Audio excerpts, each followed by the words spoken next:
sekarang orang hidup kayaknya udah kayaknya masing-masing aja gitu. Ngerasa nggak? Iya memang. Gitu maksudnya apa? Kepeduliannya gitu. Kepedulian antar sesama makin kemari ya dirasa kayaknya makin berkurang. Kayaknya orang hidup kayaknya pada masing-masing aja dah gitu. Kepedulian sama orang lain itu udah berkurang. Jadi orang apa sih namanya? Udah ngerasa pengen nyelamatin dirinya sendiri dah. Jadi egois lah. Gitu, pengen nyelamatin dirinya sendiri atau pengen ya udah yang penting gua dulu deh. Orang mau bodo amat kek. Gitu. Iya. Nah, banyak yang begitu maksudnya. Gitu. Artinya dia merasa dirinya udah baik gitu ya, dia punya aktivitas itu baik, orang lain ya nggak dipeduliin, gitu. Hubungannya kepada orang lain itu dia nggak peduli, gitu. Nah, apa penyebab ya si pribadi itu untuk tidak peduli terhadap sesama itu, faktornya gitu? Ya kalau perintah agama mah ya udah jelas. Jadi nggak bisa kita mementingkan satu sisi aja. Gitu. Ya kan kalau bicara agama itu tidak hanya mengajarkan tentang akidah saja. Agama juga mengajarkan tentang syariah dan muamalah. Dan gitu. Ya kalau bicara akidah ya kita bagaimana memperbaiki kualitas ketauhidan kita gitu kepada Allah. Lalu bicara syariat bagaimana menjalankan ya kan perintah agama, syariat, sholat dan sebagainya. Tapi bagaimana muamalahnya kan penting juga. Gitu. Kalau Al-Quran menyebutnya A'udzubillahi minasyaitonirrajim, duribat 'alaihimudz dzillatu aynama thuqifu illa bihablim minallah wa hablim minan nas. Jadi kalau bahasa Al-Quran duribat 'alaihimudz dzillah, ternyata mereka itu masih diliputi oleh apa? Kehinaan. Bahasanya dzillah itu kehinaan. Ainama thuqifu, di mana aja dia berada diliputi oleh kehinaan. Apa yang menyebabkan itu? Kehinaan itu yang meliputi mereka. Walaupun di mana dia tempat berada, di tempat yang bagus, di tempat pokoknya ada kehinaan buat mereka. Apa? Illa bihablim minallah wa hablim minan nas. Jadi ada pengecualian. Kalau nggak pengen dapat kehinaan yang disebutkan tadi, bagaimana caranya?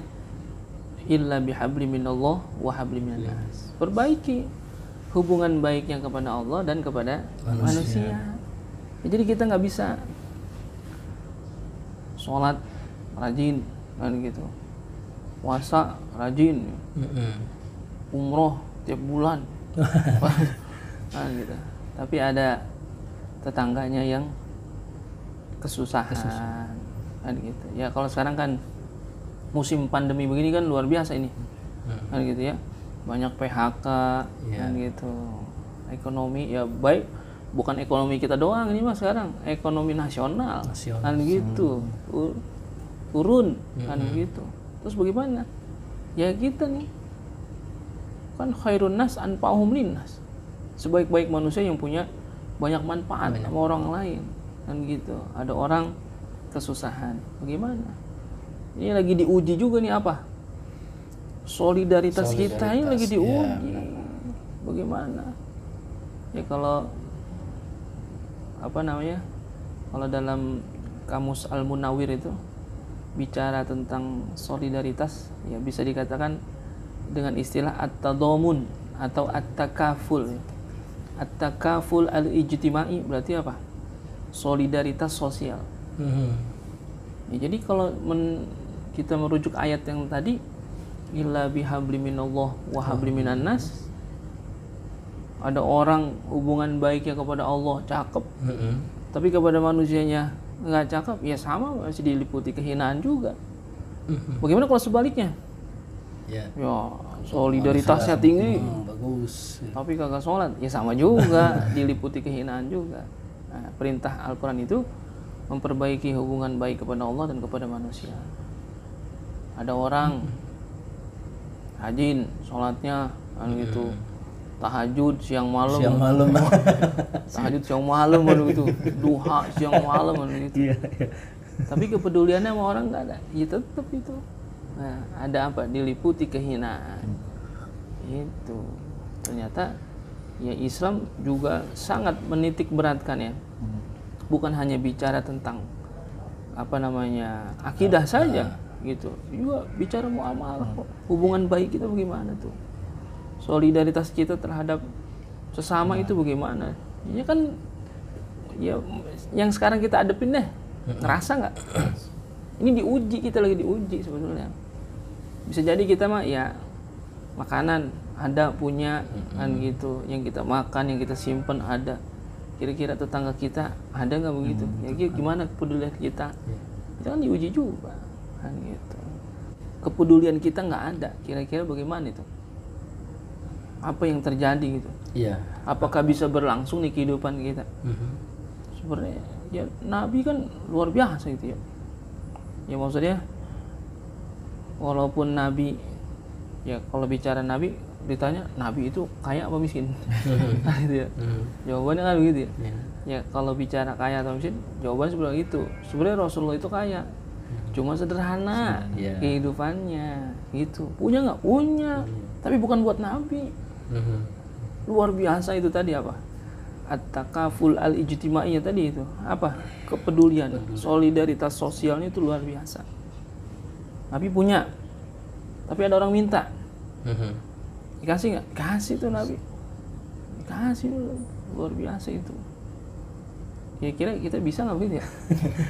Nah, sekarang misalkan, iya mau di kondisi yang sekarang nih pandemi, semua serba terbatas. Kita mau mempraktekkan kepedulian itu terhadap sesama, ya, saling berbagi lah gitu. Iya. Tapi terbentur sama keadaan kita sendiri. Kita sendiri aja ya mungkin ada gitu, cuma terbatas gitu. Tapi kita melihat sesama atau orang lain membutuhkan. Dari situ ya, perang batin atau ego kita. Kalau ngasih dia, gue nggak ada gitu. Gimana cara kita menyikapinya?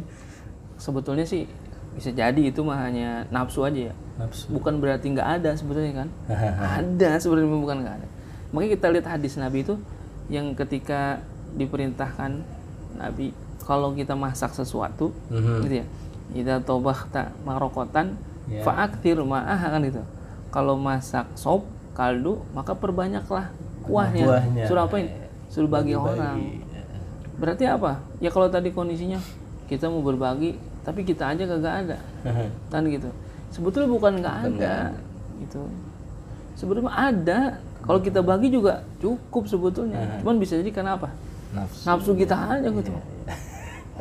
Dikit ini orang nggak bisa nambah nih. Nggak bisa nambah kan gitu. Gitu ya. Itu kan artinya diajarin kita untuk bagaimana apa namanya rasa gitu ya, rasanya, rasa pedulinya itu kira-kira tumbuh apa enggak ya? Kalau nggak di apa namanya nggak dilatih kan gitu. Ya kalau nggak di apa namanya dibiasain ya nggak timbul rasa itu. Ada orang kan bodoh amat itu. Ya maksudnya bodoh amat sih aja. Dia mah urusan dia kan gitu. Jangan, ya kita coba aja. Dilatih gitu, diajak. Ya kalau Nabi Ibrahim belum makan kalau apa? Belum ketemu orang, nyari orang dulu. Ya kalau kita makan ngumpet. Ada orang nggak diminta lagi ada gitu. Ya, kalau Nabi Ibrahim justru nyari orang baru makan kan gitu. Itu dalam rangka apa? Ya itu melatih juga, emang kudu dilatih gitu ya. Kepedulian, solidaritas itu harus dilatih. Dilatih ya. Coba pasti ada yang pernah ngikut ini nggak apa? PA pencinta alam. Cinta alam. Belum. Pramuka dah. Apalagi minimal pramuka. Ya kan di dalam itu kan diajarin juga apa jiwa korsa gitu ya. Jiwa korsa itu saling apa? Saling berbagi sama rasa lah istilahnya gitu. Itu kan diajarin banget di situ. Gitu. Ya coba nih. Diajak naik gunung. Salah satu ada yang egois. Kagak bisa dah tuh. Enggak bisa jadi tukang naik gunung itu kagak kenal begitu mah. Di atas nanti ya. Itu mau dituntut buat kita untuk apa? Solid. Ya dulu saya dulu pramuka. Ya diajarin banget. Ya makan sama-sama kan gitu. Kalau mau makan ya harus capek semua ya. Minimal yang satu masak, yang lain nyari nyiapin apa ya, gitu kayu ya. bakarnya, Iya, apa-apanya, nyiapin tempat atau apa dan sebagainya. Gitu. Itu sebenarnya lagi dilatih itu, apa rasa solidaritas kita. Kan gitu. Untuk menumbuhkan itu ya perlu diapa ini? Diolah itu, dilatih. Itu dengan sendirinya kita akan terbiasa. Kan gitu. Cuman ya kondisi kita memang ya, masyarakat kita sekarang ini ya memang salah satunya juga menjadi ciri-ciri akhir zaman gitu ya. Bahwasanya kehidupan orang itu udah jadi apa? Ya membanggakan dirinya, ya kan, menuhankan materi kan gitu. Apa namanya? Kepeduliannya udah nggak ada sama orang lain. Itu termasuk rasa malunya nggak ada juga sama orang kan begitu. Iya, tanda-tanda akhir zaman. Orang udah nggak peduli lagi kan. Gitu. Egois lah, kan gitu, mementingkan dirinya sendiri, kan gitu. Nggak melihat bagaimana kehidupan orang, kan gitu. Kan ngukur-ngukur ya, kalau bahasa kita ngukur-ngukur. Ya, solidaritas yang tinggi itu adalah ketika kita berbuat atau melakukan sesuatu ya, hakikatnya kita melihat gitu, melihat orang lain gitu. Kira-kira bagaimana nih, kan gitu. Jadi ngukur-ngukur juga. Gitu. Makanya penting juga gitu ya melihat ayat tadi, duribat alaihimuz zillatu aina masukifu illa bihabli minallah wa habli minan nas. Ya, dulu ada seorang ulama kan, ya, seorang tukang sol sepatu, nggak jadi pergi haji kan, ya, dalam riwayat itu nggak jadi pergi haji, tapi hajinya diterima. Gitu. Dalam musim haji ada malaikat yang berdiskusi kan gitu, ada malaikat diskusi. Tahun ini ada berapa banyak jamaah haji yang menunaikan haji ke Mekah gitu, sekian ribu. Yang diterima hajinya nggak ada yang diterima satu pun. Ada satu yang diterima tapi dia nggak jadi berangkat, kan aneh kan gitu. Apa yang terjadi kan gitu. Udah, nah ini si ulama ini tadi dalam mimpinya itu ya, di dalam tidurnya mendengar percakapan malaikat itu tadi. Ternyata ada satu orang yang tidak jadi berangkat haji akan tapi diterima hajinya. Nah, dia adalah seorang tukang sol sepatu. Itu udah ngumpulin duit sol sepatu untuk pergi haji. Akhirnya dia datang di situ, benar ada tukang sol sepatu yang nggak jadi berangkat haji. Ditanya kenapa nggak jadi pergi haji.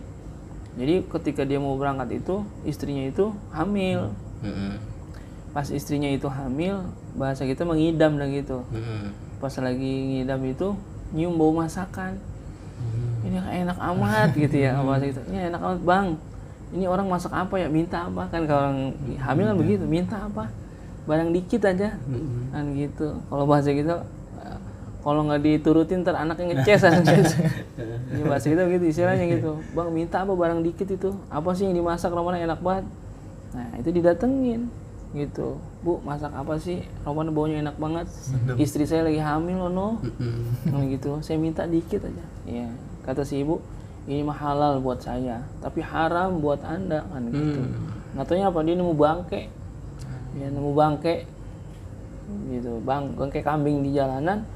Ya karena saking susahnya, saking miskinnya, anaknya kelaparan, nemu bangke, bangke dimasak, gitu ya kan, karena bumbunya banyak, gitu, nyiumnya tetap aja enak gitu.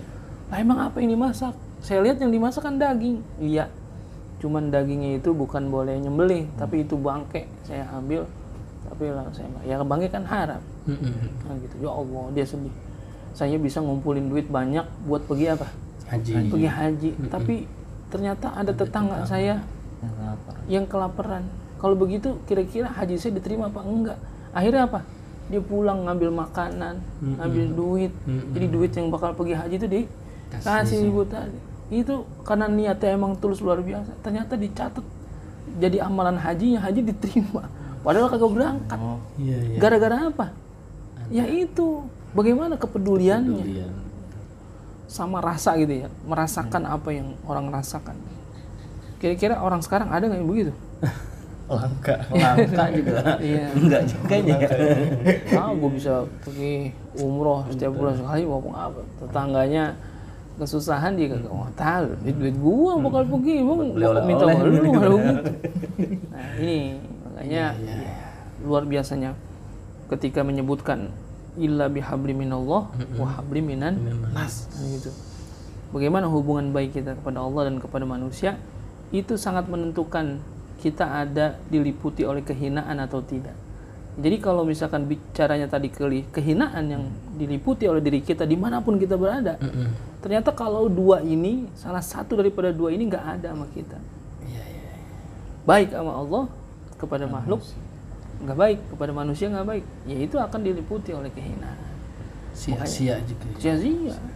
Ya salah satunya itu bagaimana kita sikap solidaritas kita kepada sesama. Ya, itu adalah bagian daripada perintah agama sebutnya. Yang luar biasa. Ya kalau kita kan sekarang ya ada orang rajin sholatnya, tuan haji, sombongnya luar biasa ada gitu. Pelitnya luar biasa. Nah, gitu ya. Berarti dia bisa jadi masuk dalam golongan yang tadi duribat alaihimudzillah ya. Ada kehinaan di dalam dirinya yang meliputi dia dimanapun dia berada tetap dalam kehinaan karena tidak memelihara hubungan baiknya kepada Allah dan tidak memelihara hubungan baiknya kepada manusia. Serak. Serak ini.